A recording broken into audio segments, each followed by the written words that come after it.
Colpisce di giorno e anche di notte.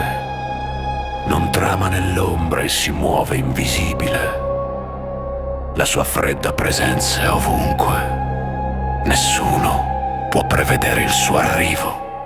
Soltanto quando è dentro di noi diventa uno spettro malefico che assorbe energia, sensazioni di tristezza e smarrimento, e per alcuni è un vero e proprio tradimento.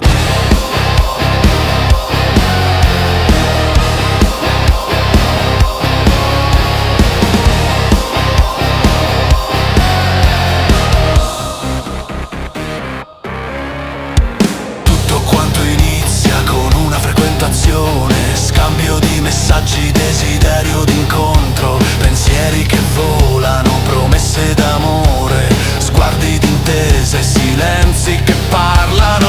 Poi però, come granelli al vento, quello che era si dissolve in un momento. La brezza calorosa diventa gelida tempesta, un ricordo illusorio è tutto ciò che resta. Questo è ghosting, un fantasma senza anima. Questo è ghosting, un demone che lacera l'anima. Questo è ghosting, un'entità di mille domande. Questo è ghosting, un silenzio che mai risponde. Questo è ghosting, un'ombra che avanza.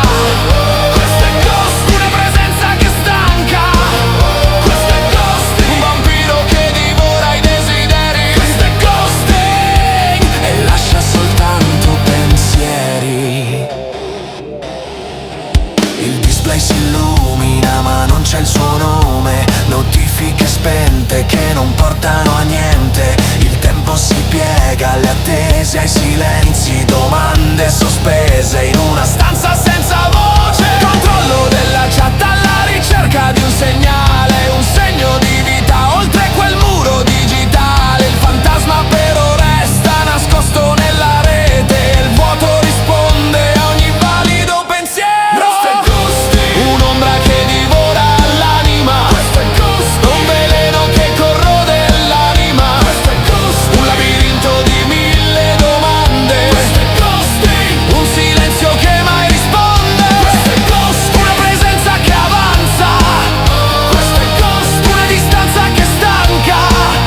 Questo è ghost, un vampiro che succhia desideri. Questo è ghosting, e lascia soltanto pensieri. Qualcosa poi cambia dentro la mente, il silenzio non è un senso di colpa.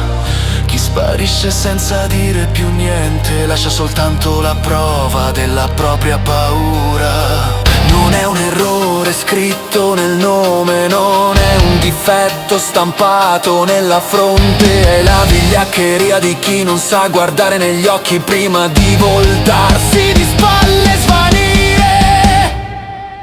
Questo è ghosting, un fantasma che logora l'anima. Questo è ghosting, una menzogna che ferisce l'anima. Questo è ghosting, un enigma di mille domande. Questo è ghosting, un silenzio che mai risponde. Questo è ghosting, un'ombra che avanza. Questo è ghosting, una distanza che stanca.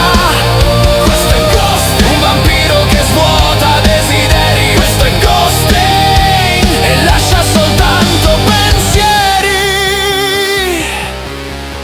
Le relazioni non sono ombre nella notte, nemmeno giochi di presenze e sparizioni. Se qualcosa finisce, abbiate il coraggio di dirlo. Una parola sincera pesa meno di mille silenzi, e il rispetto vale più di ogni fuga digitale. Perché sparire è facile, ma affrontare la verità è ciò che distingue un fantasma da una persona reale.